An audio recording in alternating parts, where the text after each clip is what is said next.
Well, on tonight's Breaking Bond, for the second time in a week, we find a judge taking no action against a defendant on probation and free from jail on bond at the same time.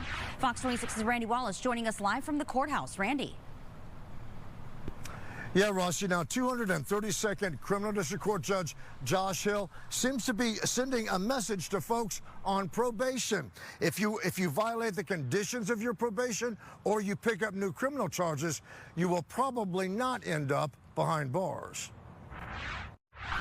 Francesca Fagans, it all begins with a criminal mischief charge last year. She was trying to break into somebody that she knew's house. In July, here we go again, the same victim now in the same year. So she uses a hammer and busts open her window in the back bedroom of the window, and then and ignites a Molotov cocktail, throws the lit cocktail into her bedroom. She's lucky to be alive. Yeah, I mean, when you're throwing a Molotov cocktail, that's a deadly weapon. Right. Back in December, she goes into a plea agreement. She pleads guilty to arson, to the criminal mischief. So she gets 5 years deferred adjudication, which basically means she's put on probation in December. Not even a month goes by, and all of a sudden you've got a motion to adjudicate guilt because she's not abiding by any of her curfew, any of her GPS requirements. And Judge Hill decides to just let her continue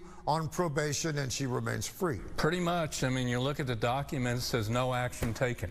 Last week's Breaking Bond, very similar. Had a defendant that was out on bond and on probation, violated the probation, and Judge Josh Hill didn't take any action. Almost the same scenario, with the exception of more charges, actually, criminal charges being filed for someone who actually wants to abide by their conditions of probation, and they're going to see something like this and going, well, nothing's happening if I violate my probation. Francesca Fagans' next scheduled appearance before Judge Hill is in July. Reporting live from the courthouse, Randy Wallace, Fox 26 News.